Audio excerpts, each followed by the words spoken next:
So the plan for this week, we'll do the second part of vectors today.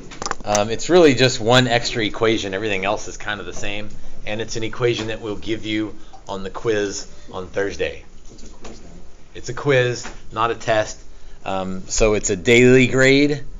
I think I'm going to make it worth 100 points. Usually each worksheet is worth 10 points. So I do them in groups, but so when you turn in this group of 4 worksheets, that'll be worth 40 points for this whole packet. But everyone should get a 40 out of 40 on it because you did it. So that assignment on Thursday is a quiz. It's a daily grade worth 100 points. So it's worth a lot more than just this, but it's not worth as much as a test because this is a short unit. It's also an easy unit. I don't know that it should be 100, but it should definitely be a good grade for you on Thursday. And that leaves us a good clean break headed into Easter, and we'll start limits when we get back. Question? But it's the same unit? Oh, no. Okay. Never mind. Unit 15. Okay. It's the Unit 15 assessment. Yeah. Okay. It will go in the grade book as a daily grade, a 100-point daily grade. It's such a good unit. It is. Yeah, it's a very good unit. And again, we'll give you the one equation that's kind of tricky. We'll talk about today, and we'll give it to you. Everything else is kind of like, put it in a calculator or just add the x's, add the y's. How do we challenge ourselves? We should take a test. Yeah. How are we going to bring our grades up? Do well in the next test. That is the next test. It's a quiz. All right. Yesterday's assignment was worksheet 3. Are there questions from worksheet 3? Oh, let me say again on the video that number 7, I think the key was wrong on number 7. So let's do number 7. 7's a good one where I probably made the mistake on the key because I probably tried to do it in my head. Right? Because it shouldn't be too difficult to do 3w plus 2u minus 4v in my head. But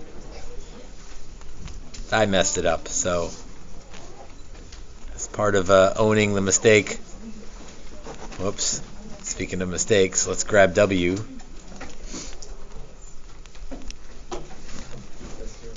I think I left my folder in my other classroom. It's not very far away. Yeah.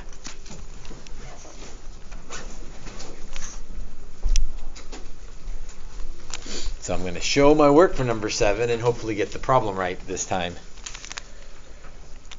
So 30 comma negative 33 plus negative 8 negative 2 plus negative 12 negative 20.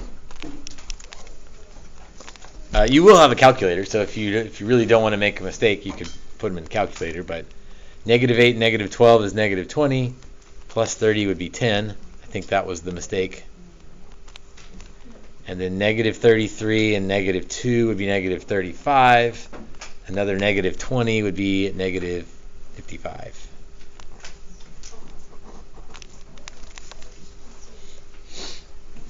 So I have a tone for number 7. I think only the odds were on the worksheet on posted answers. So do we need to work an even one just to make sure we're okay?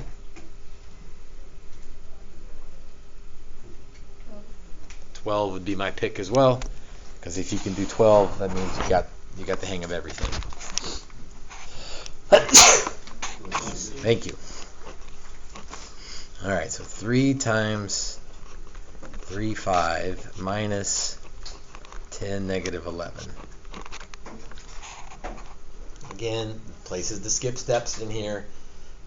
Fine if you do it, just be careful. I'll skip a little bit. 3 times 3 is 9, minus 10 is negative 1. 3 times 5 is 15, plus 11, right? 15 plus 11 would be 26.